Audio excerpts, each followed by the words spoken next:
Hi, everybody. It's week 11. Um, and this week, I want to wrap up talking about the administrative state part two and talk about this thing that we call a science of administration that Gulick had talked about, that Wilson had talked about, and some of the critiques of that. And then talk about how all of this leads to what we call the administrative state. I'm not going to spend a lot of time in this lecture because I want you to read the materials. And I want to give you time to look at a couple other things. One is I posted a video from the National Constitution Center, and it's fairly recent, actually. This was recorded, this lecture was recorded in January of this year. And what it talks about started minute 43, actually, when you go ahead and click on it, start at minute 43. What the two scholars, law professors, are talking about is really the validity, if you will, the legitimacy of the administrative state, or what we call the administrative state. The administrative state is something that has come under a lot of fire recently. Steve Bannon, who worked for President Trump, is quoted as saying that his goal was to take down the administrative state. A lot of people running for office at various levels have decried the administrative state. But what is the administrative state? Really, it's a term that was pretty much coined by Waldo, and you read a little bit of what Waldo had to say in this week's reading. But what was Waldo really talking about? One of the hallmarks of the administrative state is the idea that government has come to involve itself in the lives of people, and government has come to involve itself in our economy through regulation, through a lot of laws, through a lot of what some people consider government coercion. So the question is this good or is this bad? If those are the only two kind of choices we have, good or bad. And I don't really want to answer that question. I want to leave it up to you to think through that question. So I want to give you time to look at those readings this week. And in this lecture, I just really want to supplement a little bit of the reading so that you can have time to look at those sources. The last source I really want you to look at is optional. I listed it as optional. It talks about administrative procedures, the rulemaking process in government. I'll have a little more to say about the rulemaking process at the end of this lecture. So let's just progress a little bit. Okay, so Simon in 1946 was critical of Gulick. We talked about Gulick, and Gulick really strongly believed that the executive in government should be the most important branch and the most effective branch, but he also believed really that organizations, administrative organizations, really made the difference. And he came up with what he deemed as some rules of administration. And if those rules were followed, then administrative organizations should be able really to be effective in whatever it is they're doing. Well, Simon actually called what Gulick had written proverbs. He didn't mean proverbs in necessarily a complimentary way. What he was just saying was that they were common sense, feel-good rules that really weren't necessarily able to be demonstrated empirically. He said that there were these proverbs of administration that Gulick had come up with, that there are four of them. Administrative efficiency is increased by task specialization. Administrative efficiency is increased by use of hierarchical authority. Administrative efficiency is increased by limited span of control, and administrative efficiency is increased by organizing workers according to purpose, process, clientele, or place. And so the overriding theme of these proverbs is efficiency. And so what he was saying was Gulick contended that the the primary value of organization was efficiency. And he didn't necessarily agree that that was the primary value of organizations. Rather, Simon criticized some of these proverbs, if you will, that Gulick had posited, because he said they really weren't principles. So instead of arguing that these were principles of administration, they were proverbs. So he said specialization really isn't a principle. It just simply means that different persons are doing different things. The real problem is how to specialize. He said that unity in command is typically not achieved. What he really said was that in most organizations, there is at least dual supervision because workers, they have functional guidance and they have command guidance, and those are from different supervisors. Meaning if you are, for example, an accountant, you may have professional guidance that tells you the rules of accounting, but you also have a boss in the organization that tells you what to do. He said span of control is often contextual and situational, that there's not a magic number. He said that organizing by purpose, process, client, or place, it's not a principle. It really doesn't tell you which is preferable in different contexts. And the same organization could be using all of these principles. But he said, overall, the principles really, or the proverbs as he called them, could be salvaged. How was that? What Simon wanted us to think about in this reading, and think about this as you're reading what he wrote, is this thing called the administrative situation. So what he's really getting at is this idea that we can actually analyze the problem first and not the organization. So this is important. This is an important shift in public administration thinking. Instead of first setting up the organization, as Gulick would have us do, and then going about solving problems, Simon said we should think about the problem first and then organize appropriately. And so what he said was that the real issue in organizations was how do we make decisions given the particular problems that we're facing? And in order to make decisions, Simon said the other thing that we have to consider about organizations and about people is that people are not necessarily fully rational.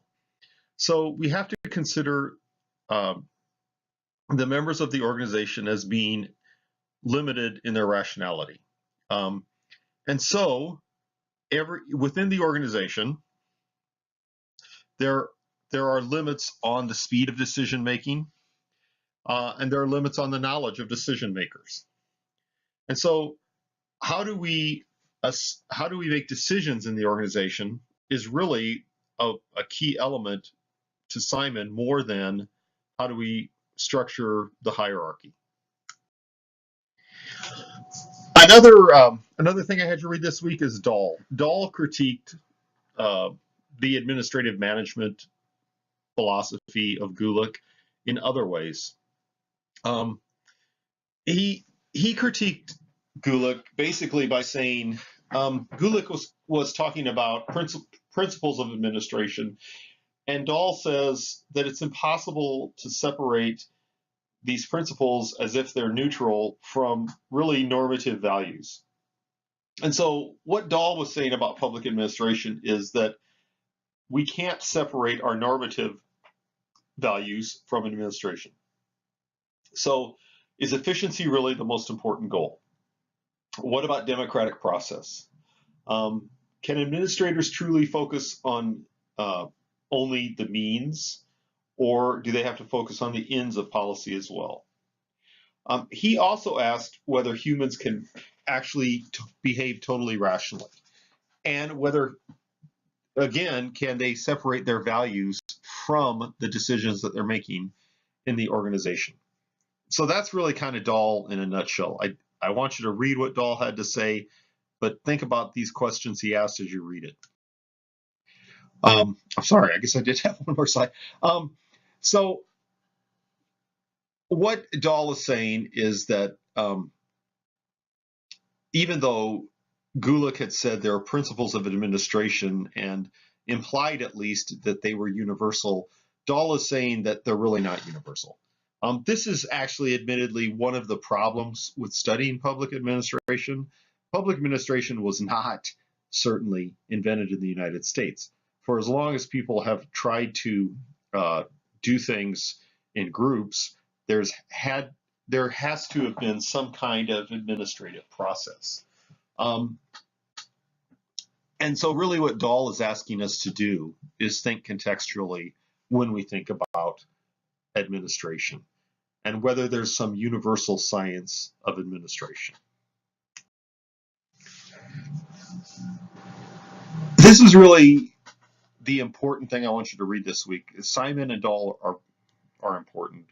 Waldo is important because Waldo is credited anyway with coming up with the name the administrative state and making it stick. I mean, this was the name of his book in 1948, The Administrative State. The book has been praised and the book has been criticized. But really, what at the outset, the important thing to realize about the context in which Waldo was writing is that he was writing post-World War II. You know, somewhere, depending on the estimates you read, somewhere between 80 and 100 million plus people perished in the years of World War I and World War II, in that roughly 30-year time span, through wars, through the Holocaust, through purges. In excess probably of 100 million people perished. The United States emerged from World War II really as the most powerful nation on earth. The United States and other nations took it upon themselves to try to bring order to the chaos. This is the context in which Waldo was writing. He says we're striving for a great society, meaning we want to end what we've been doing to each other. And so he says where we're at now, the place we're at right now is that we can develop this rational order called the administrative state. So he says with the closing of the frontier, we see these mega trends happening, if you will. The changes in the business civilization, the modern corporation, the coming of urbanization, our constitutional system, a second phase of the Industrial Revolution, and then moving out of the period of depression and wars to prosperity. And so in the administrative state, Waldo organizes this way. He talks about an ideological framework, and these are the chapters I have you read. The ideological framework in chapter 1. He talks about democracy and the mission of America. He talks about progress, and he talks about a faith in science. And then in chapter 6, which might be controversial, he talks about this ideal person he calls the administrative man. And he's talking about this person with physical and intellectual stamina, this person who is educated, a person who is concerned with human relations and human values, committed to democratic values, and appropriately recruited and trained. So really, if you think about this sounds a lot like trying to fulfill the dream of Woodrow Wilson and what he was writing about back in the 1800s, in the 1880s. So in chapter 7, another really important chapter in this book, The Administrative State, Waldo talks about the 5 powers of government. So note, it's 5 according to Waldo. It's not just 3. We think of the executive, the legislative, and the judicial. Waldo talks about, in chapter 7, the 5 powers of government being the executive, the legislative, the judicial, as well as the administrative and the electoral. So this is interesting because we have been discussing whether administration was a legitimate part of government and how we legitimize administration under the Constitution. Waldo says, well, yes, of course it's legitimate because it is a power of government. Government must administratively carry out the laws that it passes. But the electoral power is also important. And so we know that electoral politics and just the act of getting elected is an important part of our governmental structure. It's talked about in the Constitution, but it seems to be part of the other three branches of government. But in fact, Waldo breaks it out. So in Waldo's mind, administration and politics can't be separated. Only certain aspects of politics can be removed. For example, electoral politics. And so in his mind, the administrative man, the executive, is an integrator, basically, of policy and administration. And so then he concludes with this talk of present tendencies, that the future of administration depends on what happens in the world at large. So again, in context, Waldo is writing really basically in the embers and ashes of a world that had really set itself on fire for two really horrific wars. And so he's saying, what's going to happen next? I don't know. But administrators must be committed to democracy, and they must have a strong working relationship with all knowledge, which is something that Dahl was also talking about, that administrators can't just think about pos de corb. They have to have a working relationship with all knowledge. And so all this leads up to the Unit 3 journal. And this is something I want you to think through. The question is that second paragraph there. And right now you might stare at that and say, yeah, I really can't answer that question. So I've seen your journals, and I'm pretty sure you can answer the question. I do want you to think about everything we've read up to this point, from Wilson on, from the Constitution on. Think about the world we live in and the administrative state as you know it, and think about how we got here and where we're going. That's really the point of this journal this week, where we've been with the administrative state and where we're going. So spend some time writing to that. There's no discussion this week. I want you to spend time on this journal and really think through this idea, this notion of the administrative state. So I did promise you I wanted to say a little bit more about administrative rulemaking. I posted some readings. They're optional for you, but I'd like you to take a look at them, and here's why. I am not here to advocate an abundance of government regulations and rules.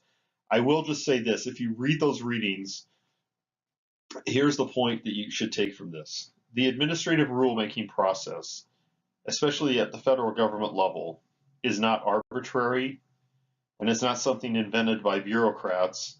Rules aren't made in secret in the middle of the night. They are made by a process that has been passed into law by Congress. So when you look at those optional readings, think about what's the meaning of administrative rules and how can we do better, really. But really think about administrative rules as an idea of the administrative state. And again, I'm not advocating more rules. I'm not advocating fewer rules. I simply want to make sure you get the point that the rulemaking process itself is not some arbitrary process that assigns rules that people can't really keep track of.